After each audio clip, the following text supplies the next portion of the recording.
موعظة بكم وشفاء لما في الصدور وهدى ورحمة للمؤمنين قل بفضل الله وبرحمته فبذلك فليفرحوا هو خير مما يجمعون وقال النبي صلى الله عليه وسلم ما اجتمع قوم في بيت من بيوت الله يتلون كتاب الله ويتدارسونه بينهم إلا نزلت عليهم السكينة وغشيتهم الرحمة وحفتهم الملائكة وذكرهم الله في من عنده صدق الله وصدق خالقنا العظيم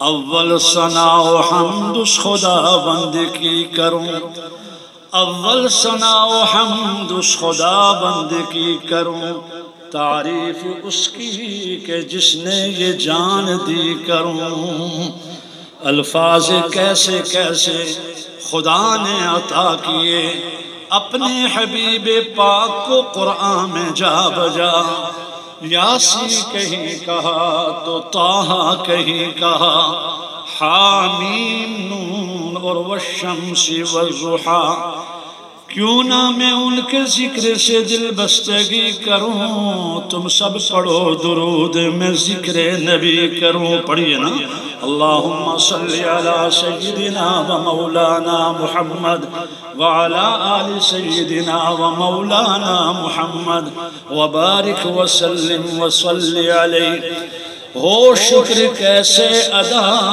تیرا اے خدا ہو شکر کیسے ادا تیرا اے خدا اپنے رسول پاک کی امت بنا دیا ہم سب کی تجھ سے فقط یہی ہے دعا قائم شرائع محمد پہ رکھ تو ہمیں صدا آمین کہیے قائم شرائع محمد پہ رکھ تو ہمیں صدا حضرت کے ذکر سے حضرت کی اتباع سے ایمان قوی کروں تم سب پڑھو درود میں ذکر نبی کروں اللہم صلی وسلم دائما ابدا علی حبیبک خیر الخلق کلہم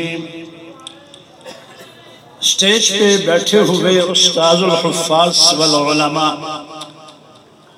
حضرت مولانا محمود الحسن عباسی صاحب اور ملک کی مایہ ناز عظیم المرتبہ شخصیت خادم قرآن حضرت مولانا قاری یاسین صاحب دامت فیوزہم العالیہ کے فرزند ارجمند قاری جمیل الرحمن صاحب دائیں بائیں بیٹھے ہوئے علماء کرام آج کے اس خوبصورت اجتماع میں حاضری کا موقع ملا اور میری اسلامی بہنیں جو آج کے اس پروگرام کو سن رہی ہیں ان کو بھی ہم اپنے بیان میں شامل رکھیں گے کچھ سنیں گے سنائیں گے آج کے اس عظیم پروگرام میں ہمارے منصیرہ سے تشریف لائے ہوئے حضرت مولانا شاہ عبدالعزیز صاحب دامت برکاتہم آپ کے علاقے کی معروف شخصیت حضرت مفتی مجیب الرحمن صاحب ابھی تشریف لائے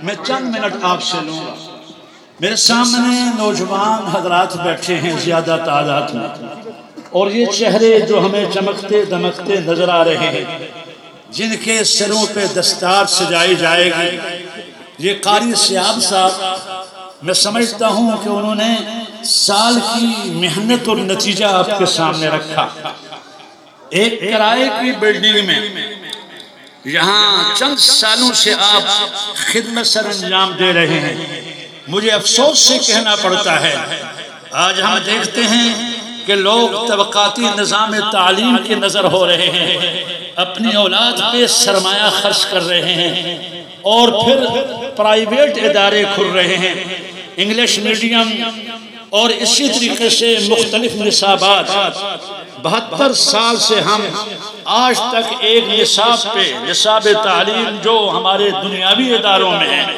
ایک نصاب پہ ہم متفق نہ ہو سکے، ان اداروں کے طلباء اور ان اداروں کے طلباء کے مابین فرق دیکھیے۔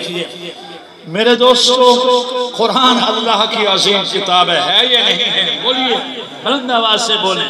اللہ کا کلام بھی ہے۔ حضرت قاری صاحب نے ان بچوں کو قرآن پاک کی اختتامی آیات کی تلاوت کروائی ہے، ان کے سینوں میں اللہ کا قرآن محفوظ ہو گیا، اور یہ بہت بڑی سعادت کی بات ہے۔ ہمیں اس پہ اللہ کا شکر ادا کرنا چاہیے۔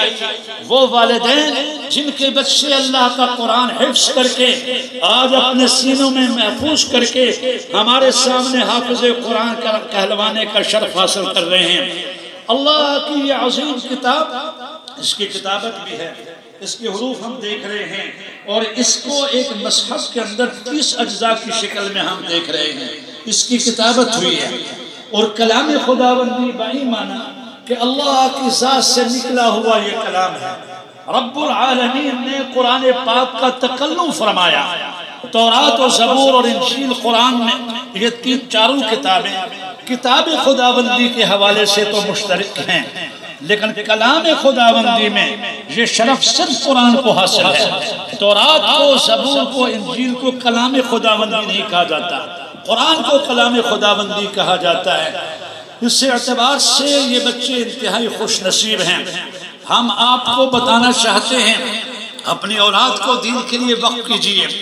دین ہماری سب سے بڑی ضرورت ہے، اور یہی ادارے ہمارے سال میں، پاکستان میں یہ ہمارے ادارے ہر سال 1 لاکھ حافظ قرآن اس قوم کو دے رہے ہیں۔ حافظ قرآن ہر سال میں، اس سال میں بھی وفاق المدارس کی جو رپورٹ ہے اس کی روشنی میں تقریباً 80,000 سے زائد بچے وہ جو ہمارے وفاق کے بورڈ کے ساتھ منسلک ہیں حافظ قرآن ہو کر دنیا میں اور پاکستان کے اندر آ رہے ہیں۔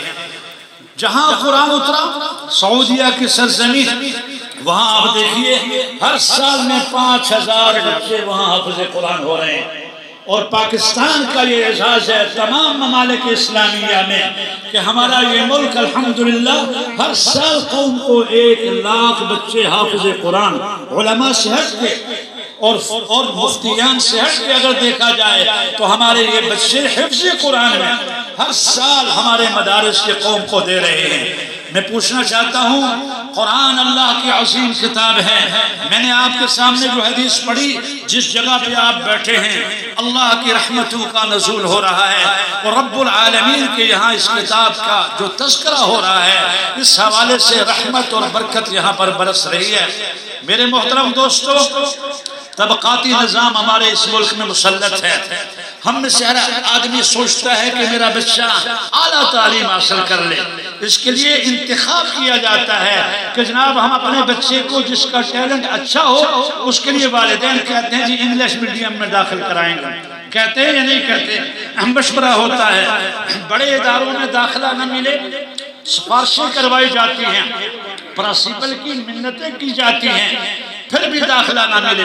میری مراد آرمی کالج ہے، لارنس کالج ہے، کیڈٹ کالج ہے، ان کو لوگ کہتے ہیں بڑے ادارے، داخلہ نہ ملے سفارشیں کرواتے ہیں، پھر بھی کام نہ چلے تو جو لوگ پیسے سرمایہ والے ہوتے ہیں وہ جا کے پرنسپل صاحب کو کہتے ہیں جناب یہ 1 لاکھ، یہ 5 لاکھ، یہ 10,000، 10 لاکھ آپ لیجئے، چیک دیتے ہیں، آپ چیک کاٹیں، آپ مہربانی کر کے ہمارے بچے کو داخلہ دے دیں۔ میں بتانا چاہتا ہوں داخلہ ملتا ہے، مل جاتا، خوشی سے پھولے نہیں سماتے، داخلہ مل گیا۔ اس کے بعد پہلے دن کی پھکی کیا دی جاتی ہے؟ یونیفارم وہ ہوگا جو ہم آپ کو بتائیں گے، 3 پیس سوٹ ہوگا، پینٹ بھی ہوگی، شرٹ بھی ہوگی، اور جناب ٹائی بھی ہوگی۔ ایمانداری سے بتاؤ ہوتا ہے یا نہیں ہوتا؟ بولو بھائی، ایسا ہوتا ہے یا نہیں ہوتا؟ آپ کو جی بچے کو یونیفارم اس طرح کا آپ پہنائیں گے، اس کے بعد ٹیوشن فیس علیحدہ ہے، اس کی جناب سروس جو آنے جانے کی اس کی فیس علیحدہ ہے، یہ ساری فیسیں ملا کے بچہ جو ہے چند ٹوٹے پھوٹے انگلش کے الفاظ پڑھتا ہے، والدین بھی خوش، ہماری بہنیں بھی سن رہی ہیں، صبح سے اس بچے پہ کندھے پہ بوجھ لاد کے ہم بیچتے ہیں، جناب جاؤ یہ بچہ جاتا اور آتا ہے۔ ہمیں ان بچوں کے بارے میں سوچنا چاہیے۔ میں انگلش کی تعلیم کا مخالف نہیں، میں اس تہذیب کا مخالف ہوں جس نے ہمیں تعظیم میں مبتلا کر دیا ہے۔ علامہ اقبال نے کہا مصور پاکستان میں، میرے محترم دوستو آج 23 مارچ کا دن گزر گیا، ہماری اس مملکت کا سنگ بنیاد قرارداد لاہور کے حوالے سے 23 مارچ کو رکھا گیا۔ علامہ اقبال نے کہا تھا تمہاری تہذیب اپنے خنجر سے آپ ہی خودکشی کرے گی۔ جو تہذیب ہماری غیروں کی ہمارے جو ہے ماحول اور معاشرے میں آ چکی ہے، تمہاری تہذیب اپنے خنجر سے آپ ہی خودکشی کرے گی۔ جو شاخ نازک پہ آشیانہ بنے گا ناپائیدار ہوگا۔ آج ہم جو ہے نازک شاخ پہ اپنا آشیانہ بنا رہے ہیں۔ مدارس دینی امت مسلمہ کے مراکز ہے، اسلام کی بقا کا ذریعہ ہے۔ علامہ نے کہا تھا ان غریب بچوں کو ان مدارس میں غریب ملا کو اور ان بچوں کو مت چھیڑو۔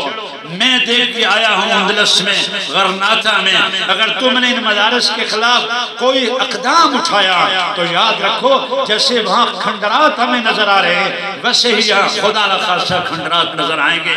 الحمدللہ ہمارے مدارس نامساعد حالات میں کام کر رہے ہیں۔ قاری صاحب نے مجھے بتایا کیا آپ حضرات مل کے اس ادارے کو کامیاب کرنے کے لیے ایک پلاٹ نہیں لے سکتے؟